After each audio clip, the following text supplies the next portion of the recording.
Hello everyone. Welcome to this introduction to meditation series from the Tibetan Buddhist Society. This class is the third in a 5-week series. The format for these classes is that I'll do a talk to give you an overall explanation and some tools for relaxation. We'll do some guided meditation and then have time for questions at the end using the chat. So in this series of introductory classes, I want to share Buddhist insights and practices to help you experience more peace and more relaxation.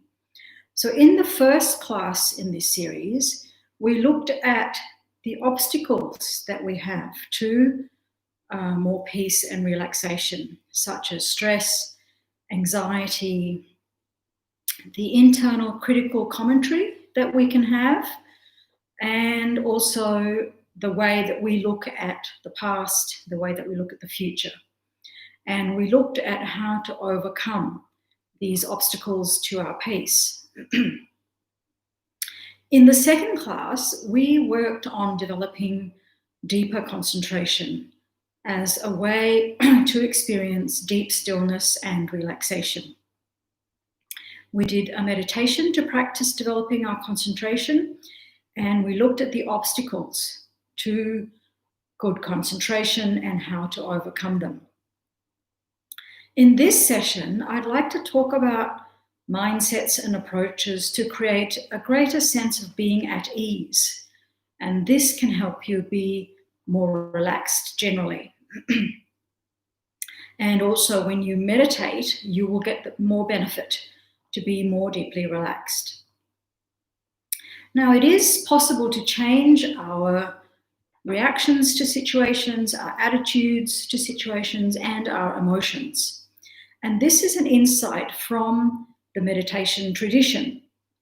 And the West has recently caught up with this, and it calls this brain plasticity. Now, there are 3 states that you can deliberately choose to make a part of your life, and they will influence your experience. And these 3 states are, first of all, contentment, kindness, and generosity. So I'm going to talk about each of these, their benefits, and how you can enhance them in yourself. So these 3 states help us to make us more at peace with our own life. And they also reduce the tensions that you may have with the people around you. By making these changes, you can also be more settled in the way that you live. So first we'll look at contentment. So a lot of our agitation and our suffering comes from our feeling of discontent, because this society tends to overemphasize the role of external conditions in bringing us happiness. A lot of us, we have so much, but we don't have a lot of contentment and satisfaction, because we tend to think that external things make us happy, and that if we improve our external conditions, this will necessarily make us happier. So we direct our efforts at earning more money, getting a better job, buying new things, having a better reputation, eating all different types of food, having a bigger house, and so on. But external things like possessions or even other people's opinions of us, wealth, are not in themselves the cause of our happiness. Now, it's not to say that we can't experience happiness with external things, but that it doesn't truly satisfy us, and they are unreliable in bringing happiness, and in fact, they are very temporary. And we can see this because if external things were the cause of happiness, then people who had a lot of external things should be very happy, but this is not necessarily the case. We know of people who have so much materially, but they have mental unrest. They rely on drugs, on alcohol. Also, if external things were the actual cause of our happiness, then once we had them, our happiness that's associated with those things should remain. But our experience is that when we have something that's new, we're excited about it, but then after some time, the new thing becomes normal, and then we want another new thing. Now, this doesn't mean that we should give up our good conditions or not have good conditions. We just need to recognize that they won't give us genuine, long-lasting happiness. So the problem is not the external things as such, but it's the underlying assumption that full satisfaction can come from external achievements or by gratifying the senses alone. Because as long as we have dissatisfaction, it doesn't matter how much we have, it's never going to be enough. So dissatisfaction, discontentment is the feeling that I don't have enough, that I need something new or something better, or even that I am not enough. It's a feeling of being unfulfilled. So it's a type of craving that makes you restless. Now, the problem with this is our minds and our emotions are habitual. And the more we reinforce them, and the more that we act from them, then the stronger they get. So if you feel dissatisfied and then you act from it, it actually gets stronger. The dissatisfaction gets stronger. You might temporarily feel fulfilled, but the habit means that the dissatisfied feeling will come back. So a life that's based on dissatisfaction just makes you restless and busy. You feel that what you have is not enough, so you work hard to improve it. Then after a while, that's not good enough, and you have to work even harder. So dissatisfaction actually misleads us. We feel if I can make this change, or if I can get this better thing, or if I have this new better experience, then everything will be good. But instead, it just makes you restless and busy. But if you can have a feeling of contentment, then you can be more peaceful and more relaxed. So with contentment, it's a feeling of I have enough, that I am enough, my conditions are enough. If you have strong contentment, then even if you don't have great conditions, in a sense, it doesn't actually matter to you. You will be happy regardless of your physical conditions. So having good conditions materially in itself is not enough. We have to have some level of inner relaxation, contentment, and joy. So what really determines our peace of mind and our feeling of ease is our mental attitude, how we perceive our situation. So the reality is that it is within us that is the cause of our happiness and ease. So with any experience, it's our mental attitude that determines if we will be happy. So what makes us happy and what makes us miserable is our own mind, what we focus on, what we pay attention to. And this is important to realize if we're going to have contentment in our lives. So the more we give up attachment and grasping for pleasure, then the more contentment we feel, which is genuine happiness. Because the mind of wanting is always frustrated, because we can never get the world to give us what we want when we want it. Trying to get everything we want is useless because we will never get it. So we need to give up that idea and try to be content with what is. Because our happiness depends on our own mind, external things never make us truly happy, truly secure, truly fulfilled. And believing that they do means that we need to keep looking, to keep buying new things, to keep having new experiences, to keep striving. But when we understand that this is not the true cause of our happiness, then we can start to relax. We can be more contented with what we have now. We can see the present as something to be appreciated. We can experience being as worthwhile rather than having to do all the time. So it's from this realization that happiness comes from within us, that a more relaxed and a more happy way of being then naturally emerges. And contentment is rare. Most people are not content with their lives. And a lot of this comes from having so many choices, and then we have a hard time making decisions. When we have so many choices, we try to work out which one is going to give us the most pleasure. We try to get the most pleasure from everything. And how to have more pleasure, this is what makes us really confused. So if our criteria is how to get more pleasure, then we're more confused because we're never going to get the most pleasure. Then we start to get anxious about making the wrong choice. So we need to start having other criteria for making decisions apart from just pleasure. And if we can start to do this, then we'll start to be more content. But if we can just let this pleasure-seeking mind pause for a moment, and just start to look at criteria which enable us to create genuine happiness for ourselves and others, where we can be ethical. So then we have a clear heart, a clear conscience, where we can show kindness to others because that is what is important, and not be focused so much on things or on our reputation. But being content with what is, does it mean we have no ambition? That we don't try to improve anything in our lives or in the world, or that we don't have any goals or any aims? No, it doesn't mean this.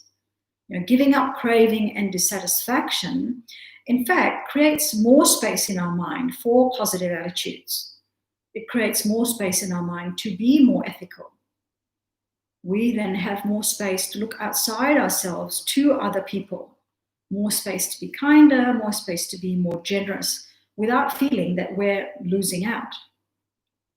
We have more space to do the things that are actually going to make us feel better about ourselves, and then start to take action along these lines. Because the craving mind really is a self-centered mind. And a self-centered mind is so painful because it relates everything in terms of me.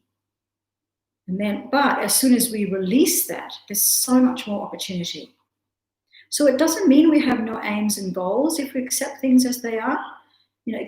Accepting what we have and who we are means accepting what is.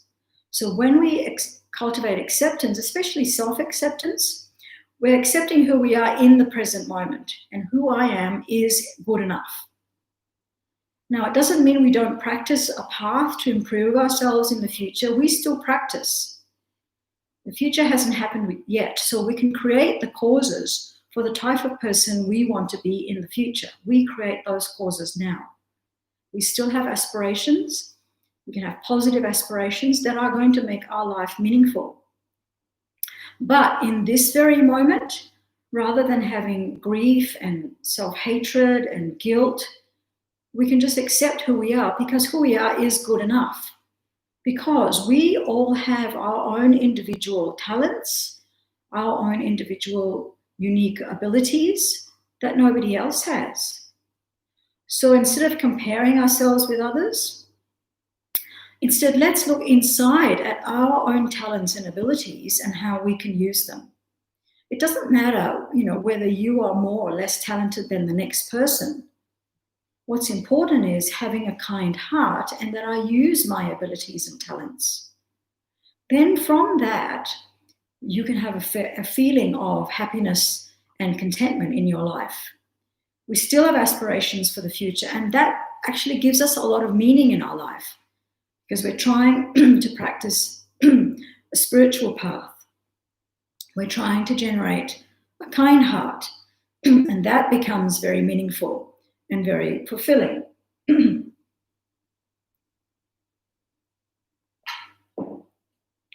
So we put our worldly pleasures on hold because they're not the purpose of our life anymore. And actually, there's a paradox. When worldly pleasures are not your purpose, you don't expect much from them, then simple things become more enjoyable. Little pleasures like walking in nature, looking at a great sunset, appreciating a nice meal, all these become more enjoyable when your mind is naturally happy and not so self-involved. Now, I'm not saying that to give up on enjoying things. We need joy in our life. It balances us. What I'm talking about is our inner approach, our inner attitude. What gives you true internal happiness and meaning? We can still have aspirations, be fully engaged in the world in relation to our personal and spiritual development. So the way we engage in the world is through a heart of kindness, and not engaging in the world through strong craving and grasping. So practicing contentment is the first way to have a deep sense of ease and relaxation. The second way is to develop our sense of kindness. So kindness means having a tenderness, a consideration towards others. If we have a heart of kindness, then whatever the circumstances, we can connect with people. We can have a meaningful, purposeful life. But if we don't have this heart of kindness, and we're always comparing ourselves, saying, I don't have enough, I'm not good enough, then however much we have, or be or are, then we don't have any satisfaction in our mind. And kindness, in fact, is one of the keys to contentment. Contentment comes not with what you have, but what is in your heart. So it's important for our contentment is to have a heart of kindness. Because what does discontent focus on? It focuses on me. When we have, for example, miserliness, we're comparing ourselves to others. We're feeling inadequate. All this is just another manifestation of the self-centered thought. But having a kind heart is a really good remedy to the self-centered thought. The self-centered thought is focused on me, but a kind heart is focused on everybody else. The happiness that you experience comes from the action of being kind. The happiness comes from the action of giving. And when we are kind, when we give, and we really try to do that without any expectation of anything in return. Because as soon as we have expectations, then we're setting ourselves up for disappointment. Because expectations then makes our actions of kindness more like a transaction. I did this for you, so you should be nice to me back. So we want to be kind, but we want to notice if we have expectations and try to keep our expectations down. So what we're trying to cultivate is to have the mind of kindness and to delight in practicing actions of kindness like giving. So just the action of giving something to someone is enjoyable. It brings delight to our mind when we release the expectations. So, being kind, even for small things like smiling at someone or chatting to someone or helping someone do something or teaching someone, it doesn't have to be a huge thing. When we focus on everybody and spread this kind of joy to everybody, then there's more contentment in our mind because the focus is not just on me. And we don't have to do huge things that affect the whole world. We just have to be who we are in all the interactions that we have with various people. Because who else is going to be there to be kind to your family if not you or to your colleagues? So this is where you come in. You are the one who's there for your family and your colleagues. So we can just give small kindnesses and small connections. And this brings so much joy to us and contentment to us because we don't need to do huge, elaborate things. And we've experienced this ourselves. Maybe we're in a bad mood and someone does a small, nice thing for us and it changes our mood, makes us happy. So what makes us happy and what makes us miserable is our own mind, what we focus on, what we pay attention to. So then the third thing is to practice generosity. So one way to show kindness is to practice generosity.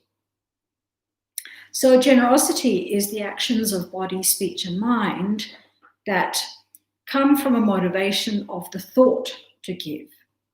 So it's more a mind of giving, not so much the actual physical action of giving or the gift itself. It's more an attitude of openness, of wanting to give. It's open, it's a joyful mind. Miserliness, on the other hand, it's a tight mind, it's an uncomfortable mind, and if we're really miserly, it can lead to isolation, to being unpopular. Now, what is this feeling of miserliness? When we're miserly, it's a feeling of a state of lack, of scarcity, of feeling that you don't have enough, so you have to hang on to what you have. But this just reinforces the feeling of not having enough. So instead of allowing yourself to feel that you have enough, miserliness always makes you feel never enough. I have never have enough. But when you have contentment, it's a feeling of I have plenty. So it's the total opposite of miserliness. So a simple way to actually connect with people is to give them something. It makes people happy, it makes them satisfied. And giving is something we can all do, regardless of whatever issues we have or problems we have or whatever negative minds we have, we can still give. It's a very basic thing. We don't need a great level of realizations. We don't need perfect concentration. We don't need a whole lot of wisdom to give. It's a very simple practice. And seeing other people's happiness and satisfaction when you give them something gives us tremendous joy, and we've all experienced this. So the joy of doing an action of kindness by giving someone something gives us profound satisfaction. In fact, our whole day is improved when we do this. And there's different ways to practice generosity. So the first obvious thing is by giving material things. And we can give small things, whether we give someone a coffee or a bunch of flowers. We start with small. When we start in Buddhist practice, when we first start to deliberately practice generosity, Buddhism teaches us to start with small things. Otherwise, if we begin by giving expensive things, then we could have some residual miserliness or some regret.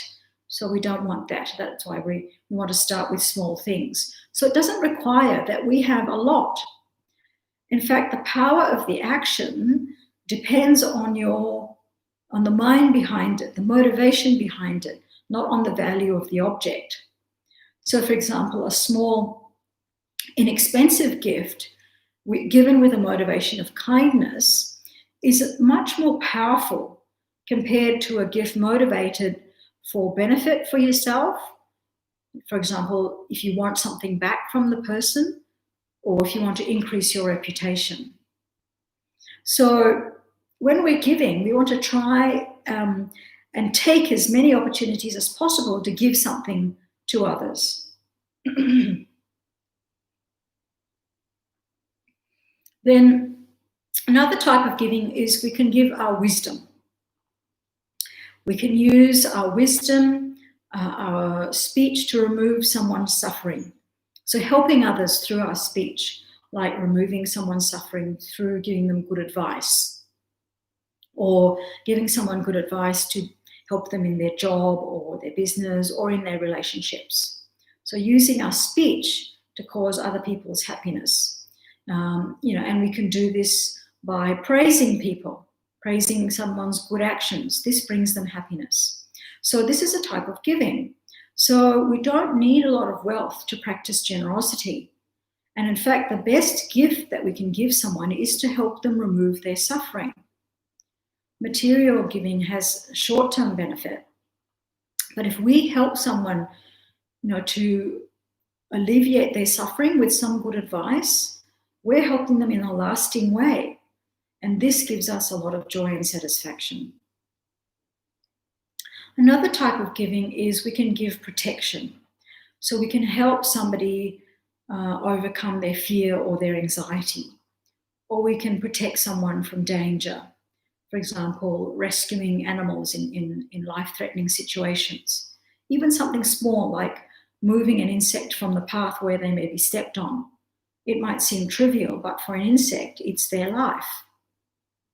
Or if someone is engaged in behavior which harms them, like drug taking, helping them change the behavior so that they can remain healthy. Or protecting someone's life by giving them medication or nursing someone who's ill. This is giving protection.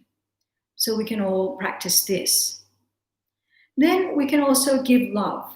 So this means continuously viewing others through the eyes of love. So this means always wishing for others to have happiness.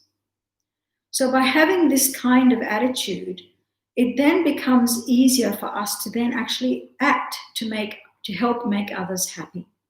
And as a result, you will experience continuous happiness yourself.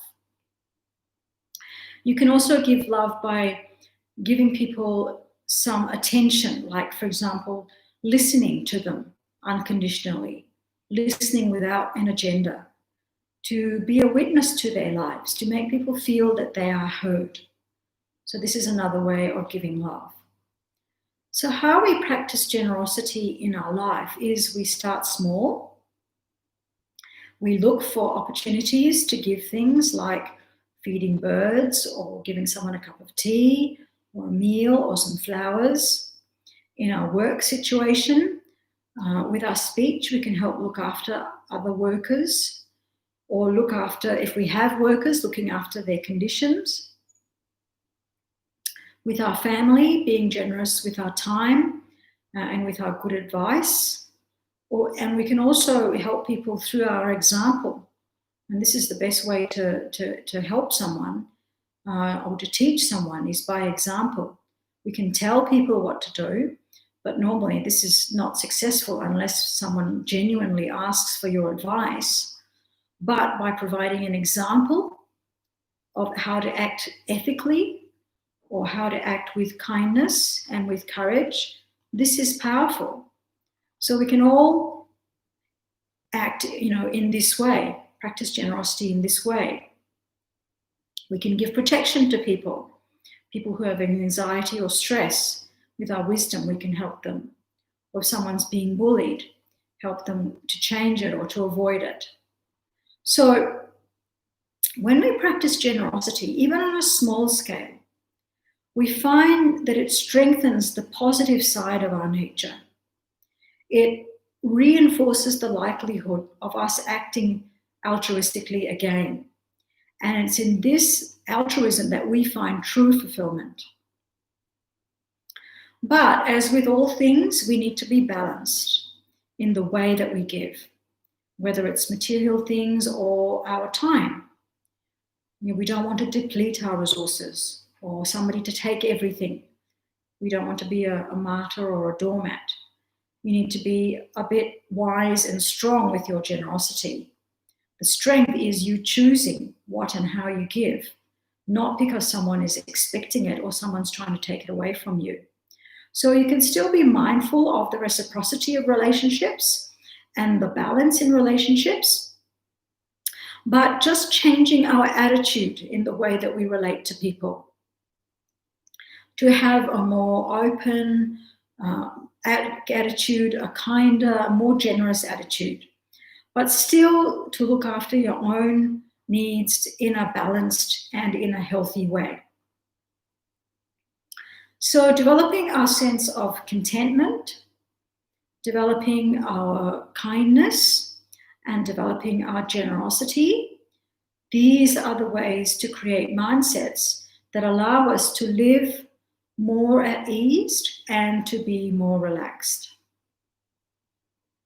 Okay, so let's do some meditation now, and we'll do a couple of meditations, one to develop our kindness, and then we'll do a visualization meditation to strengthen our generosity. Visualization meditation is where we use our visualization or imagination to use or use something symbolic as a way of emphasizing our mind of generosity. And this can be a powerful method for us. Okay, so to begin, sit cross-legged on a cushion or however comfortably you can on a cushion. If that's too difficult, you can sit on a chair. The main thing is to have an upright, straight spine. Head should be slightly bent forward, not too much. Place your right hand over your left with your thumbs just touching and then resting in your lap. Your eyes should be half closed and loosely focused.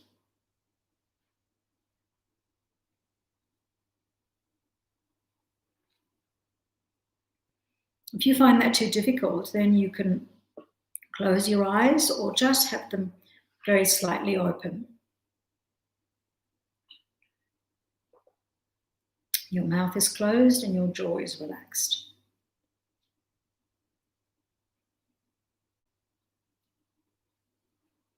So settle yourself comfortably in this position.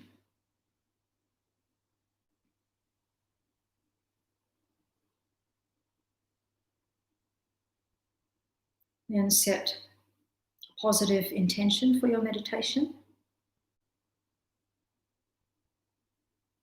You can do this by thinking, through this practice of meditation, may I achieve happiness, enjoyment, good conditions, and a calm, peaceful, contented mind. I wish the same for all others. May all others also experience happiness, enjoyment, good conditions, and calm, peaceful, contented minds.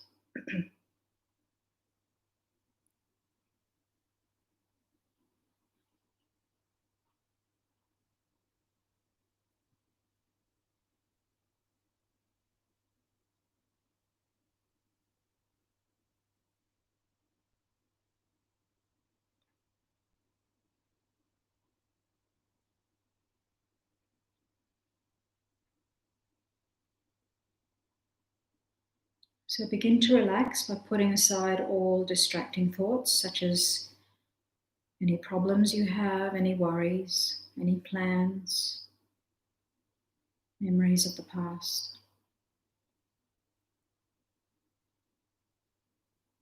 thoughts of other people, your work, business, and so on. Let go of those and we settle the mind with a few moments of breathing meditation. So placing your attention on the breath. Sensation as it passes through your nose, the slight movement of your chest and stomach.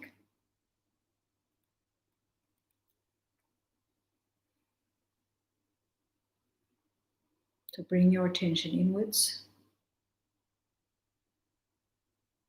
And allow your mind to settle single-pointedly on the rising and falling of your breath. Don't force your breath in any way. Breathe naturally and just placing your attention on that process.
Then we meditate to develop kindness, love, and compassion.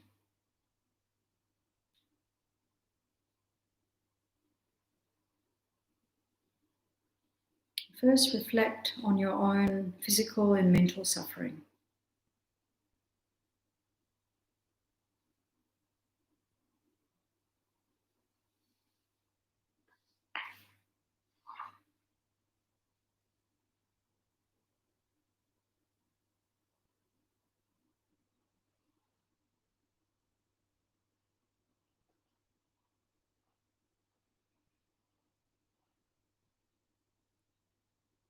See clearly how much you wish to be free of your physical and mental suffering.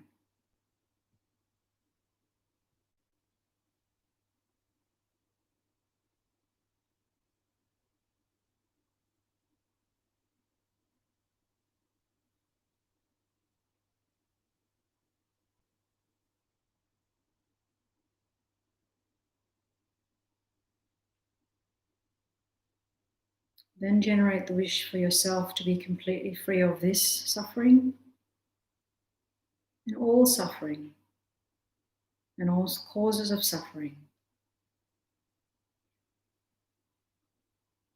And do this by saying silently to yourself, "May I be free from suffering."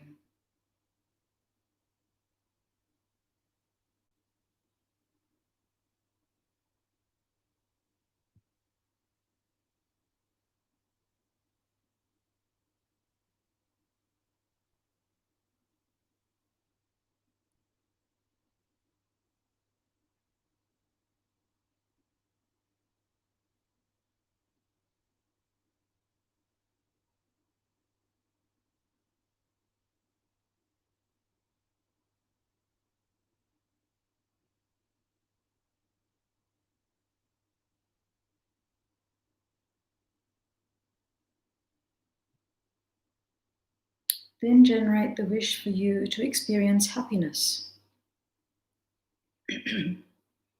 by saying silently to yourself, "May I be happy.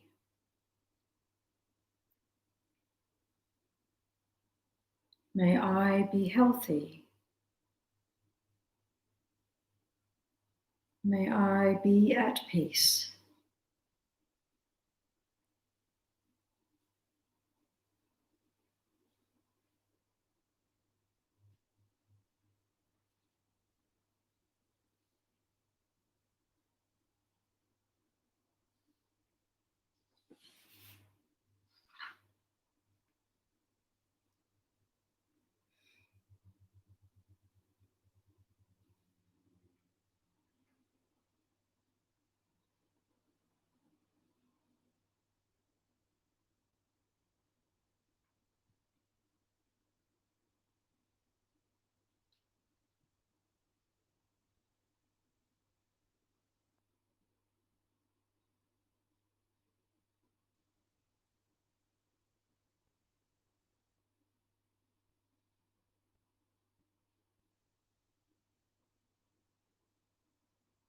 Repeat this silently to yourself.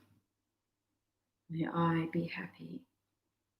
May I be healthy. May I be, be at peace.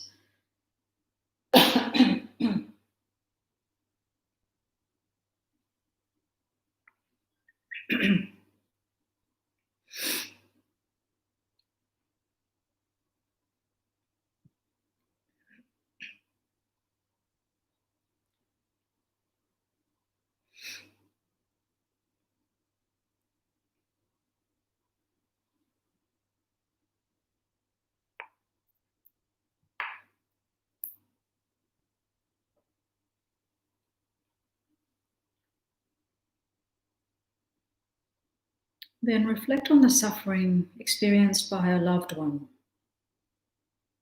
someone who is close to you. It could be a parent, a partner, a child, or a very close friend.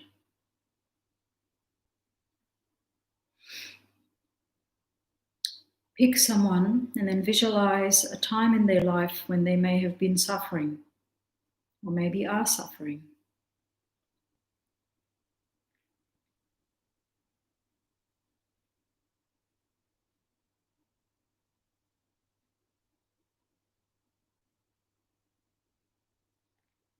Recognize their desire to be free of this and any physical and mental suffering that they experience.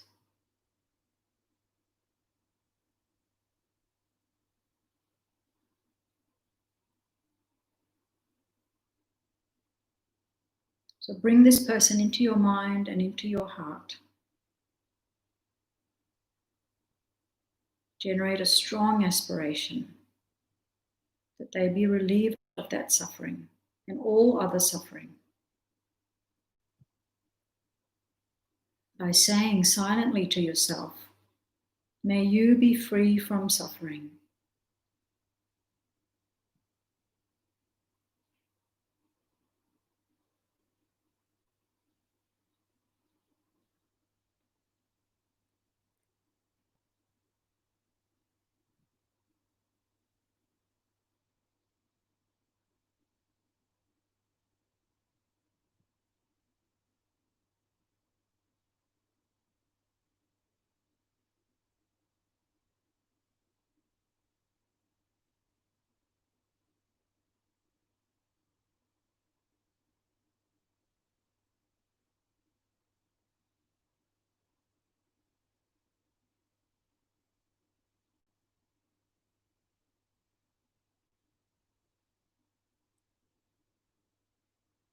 Then generate the wish for that person to experience happiness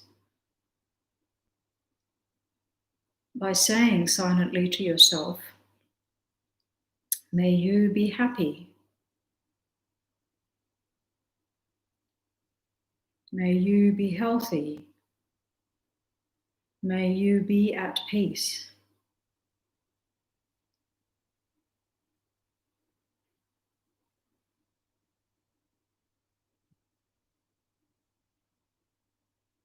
Repeat this silently to yourself.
Then move on to a stranger.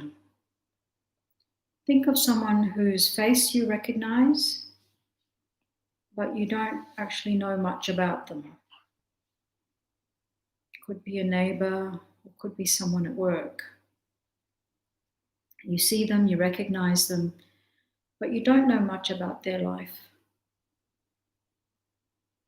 Pick someone like this.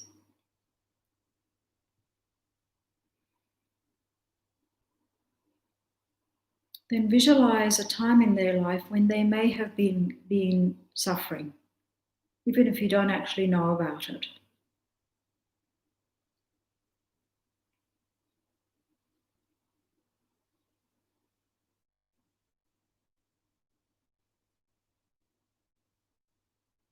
Bring that person to your mind and heart.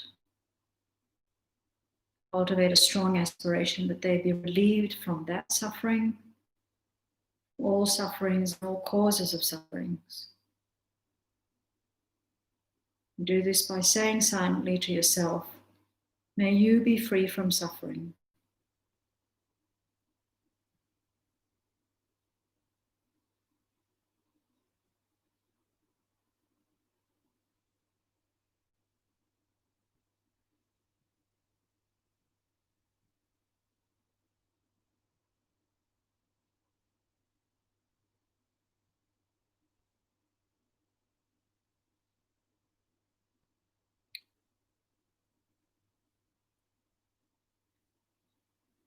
Then generate the wish for that person to experience happiness by repeating silently to yourself, may you be happy.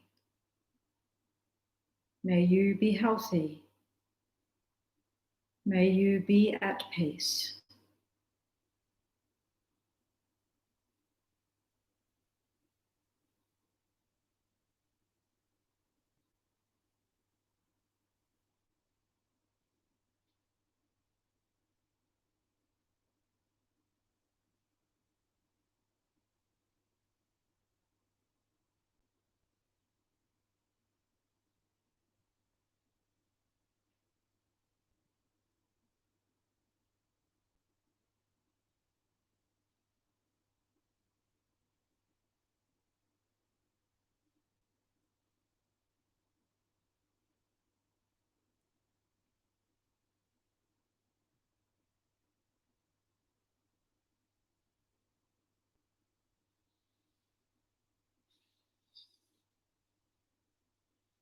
When you silently repeat these phrases to yourself, notice whatever sensations may be present.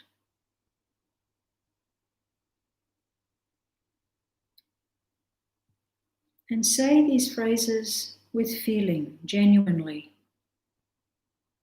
in a heartfelt way, not just repeat them cognitively.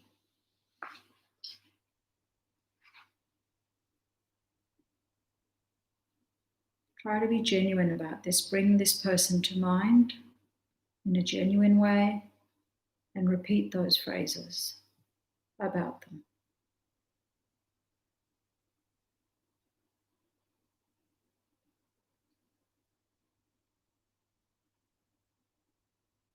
May you be happy.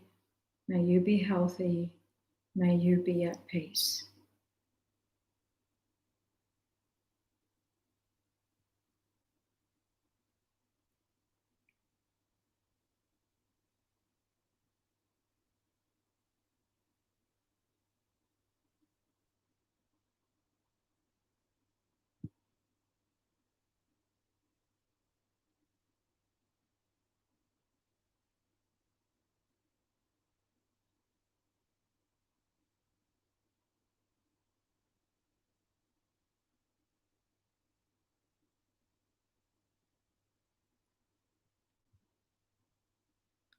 Then move on to a difficult person, someone who rubs you up the wrong way or pushes your buttons. Don't pick the most difficult person, just someone who's mildly irritating to you.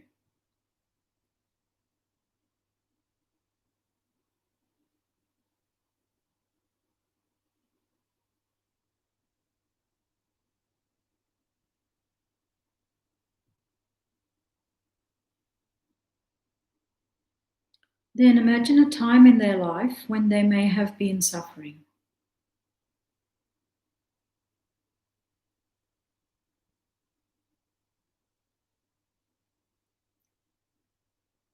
Bring this person into your mind and into your heart. Generate a strong aspiration that they be relieved from that suffering, from all suffering and all causes of suffering. By repeating silently to yourself, may you be free from suffering.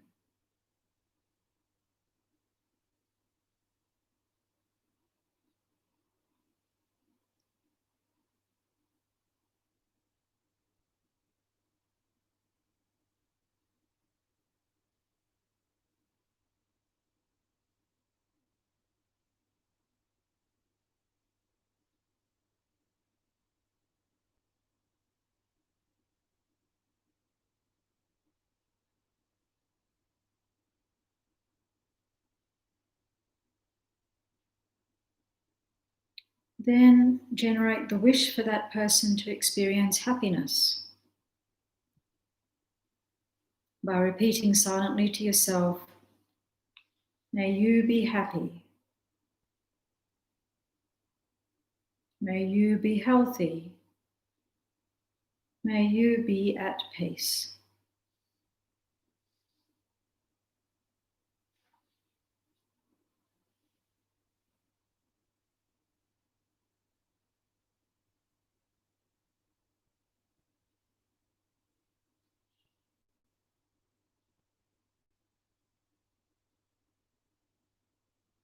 Remember, try to be genuine and heartfelt when you repeat these phrases about that person.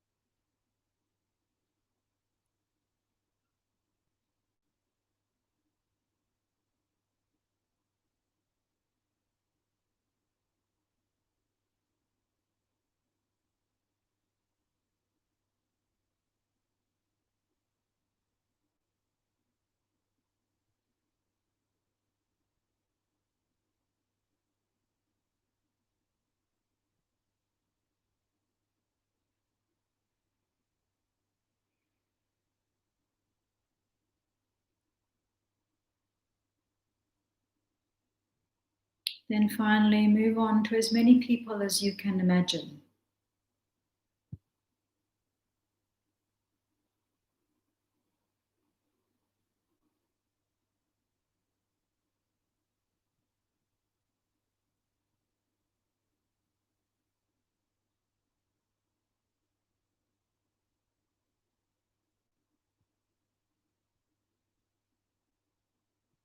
Generate the wish for all these people to be completely free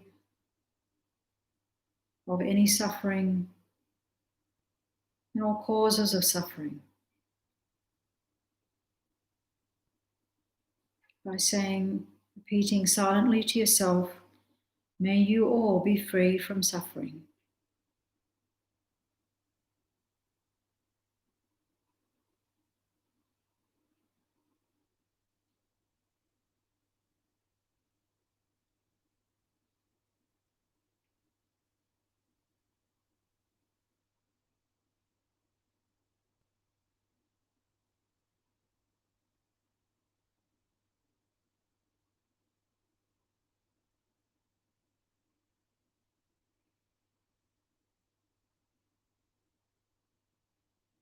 Then generate the wish for them to experience happiness by repeating silently to yourself, may you all be happy.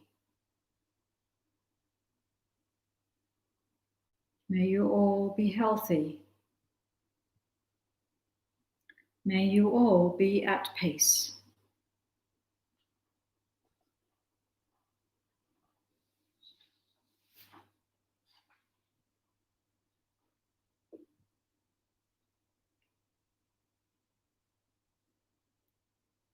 Remember, bring all these people into your mind and your heart.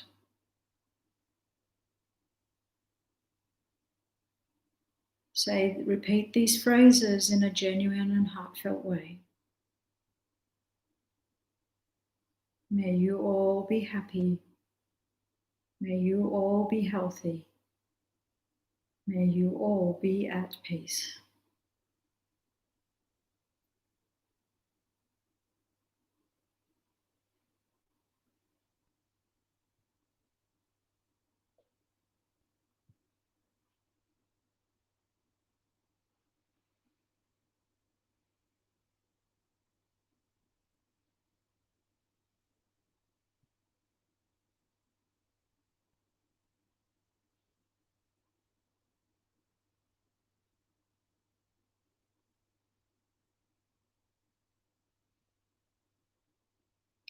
Then concentrate single-pointedly on that feeling of compassion and loving kindness for all people that you've now generated.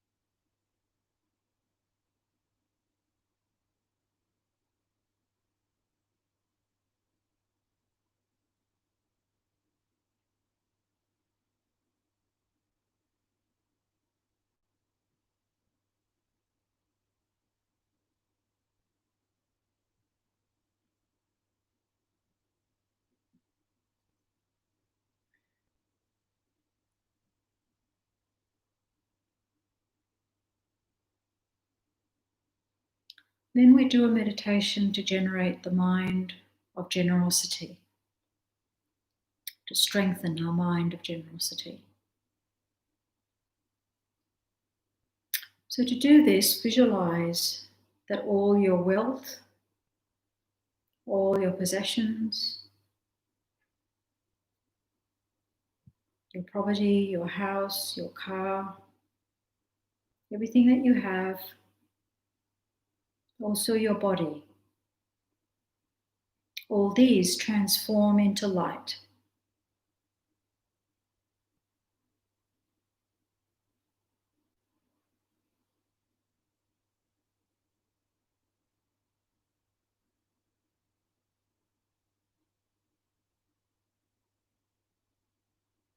Then offer everything that you have to everyone by radiating light from your body in all directions.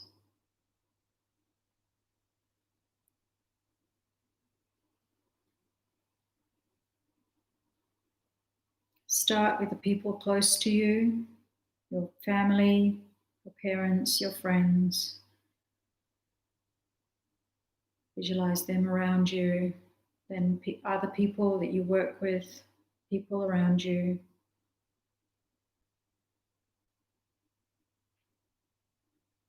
Extending further to everybody in your city, your state, this country, then everyone in this world. Extend this light to everyone, including other beings like animals and so on.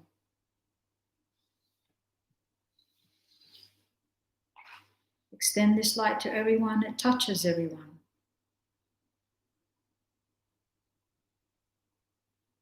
And visualize that as this light touches everyone, it transforms into everything that they need.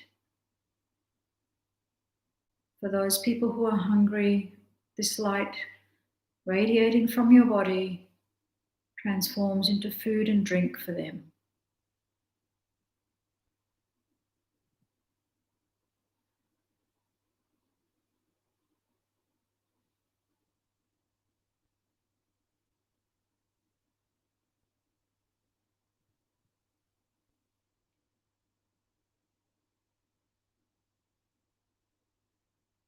Transforms into cooling rain for those who need it.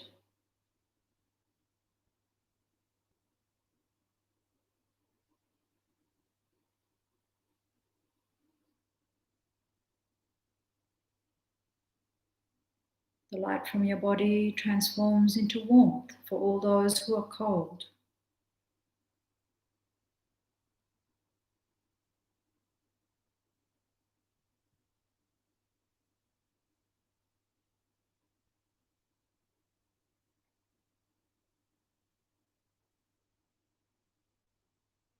The light radiating from your body also eliminates dullness and ignorance from all the beings who have heavy dullness and ignorance.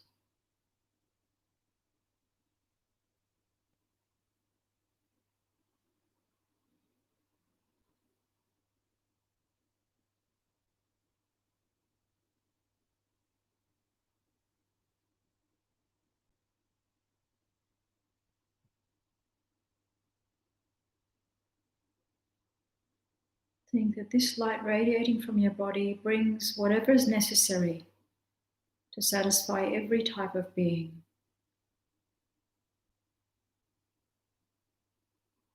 Food, shelter, good conditions.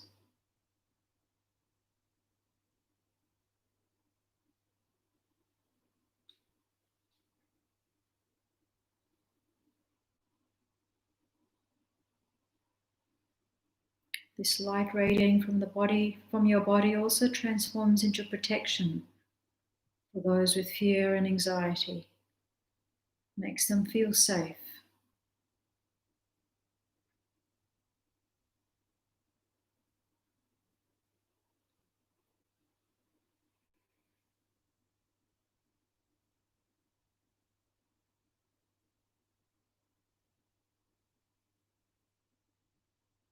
Brings peace of mind for those who are unsettled and agitated.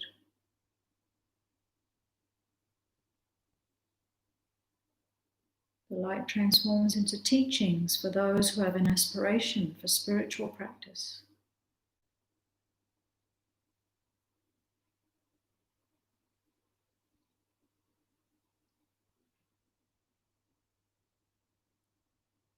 So visualize this light extending from your body,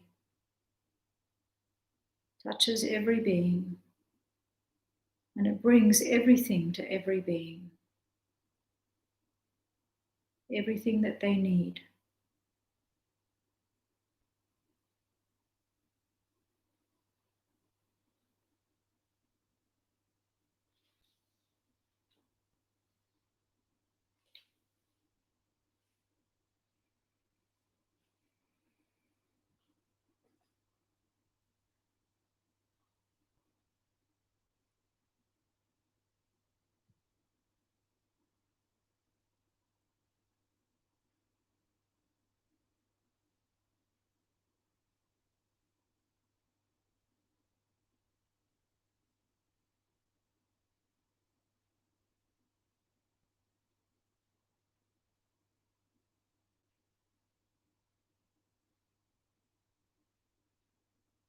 And feel now that you've completely satisfied and delighted everyone, all beings.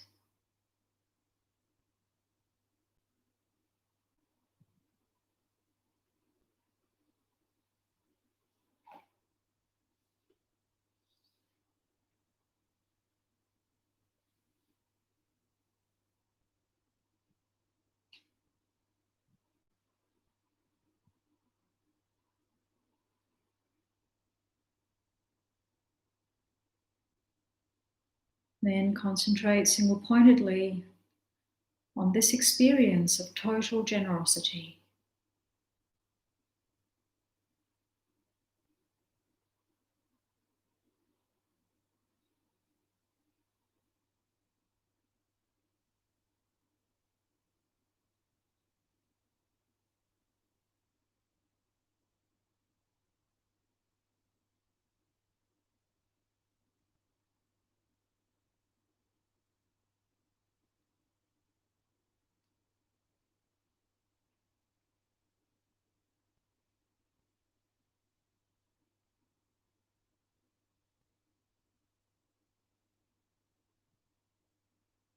And finally think, I'll carry this feeling of kindness and generosity that I've generated through the rest of this day. Bring this feeling of kindness and generosity to everyone I meet, every situation that I encounter.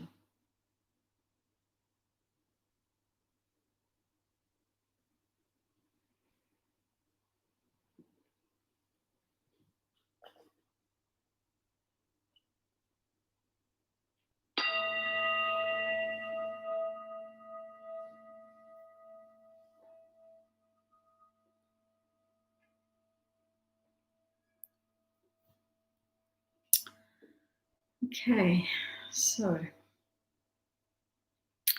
for your daily meditation practice for the next 2 weeks, then do these meditations on practicing kindness and practicing developing your generosity. Also in your day-to-day life, try to practice contentment. So be aware when the craving and grasping mind arises in you. And when it does arise, instead think about what you have instead of what you don't have, and rejoice in what you have and be content with that. Also practice kindness and generosity for the next couple of weeks. So keep in mind the different ways that you can be kind and generous. So make a point of noticing opportunities that you can be kind and generous. And they can be small things, like making a connection with people with a smile or just chatting with them. And you can practice small generosities, and not just with material things, being generous with your time, with your wisdom. You can give protection. You can give love. So looking on people with a feeling of love. So that's your homework for the next 2 weeks. We don't have a class next week because we have the Buddhist Spring Festival weekend next weekend. So we'll be back on again on Sunday, the 15th of November. Okay, if you have any questions, you can ask them using the chat.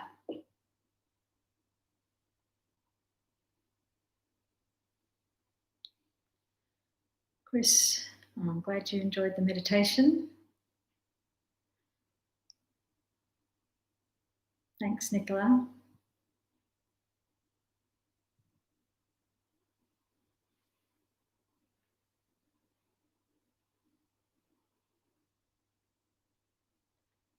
Caroline.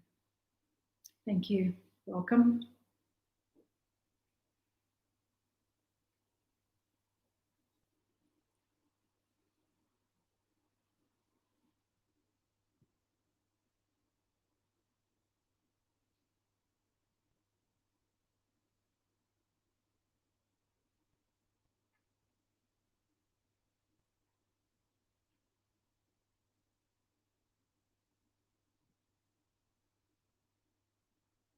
Chris says, I tend to close my eyes when I meditate. Is this okay? That's fine. The main thing for closing your eyes is to make sure you don't get too sleepy. So if you close your eyes but you can still concentrate on the meditation, that's fine.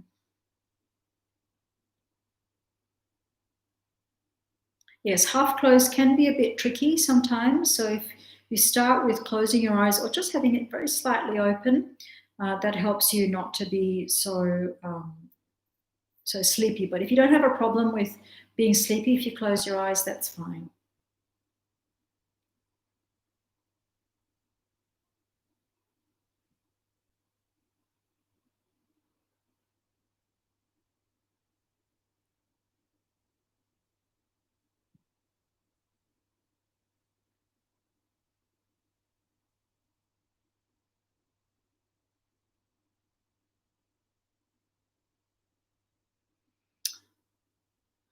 Okay.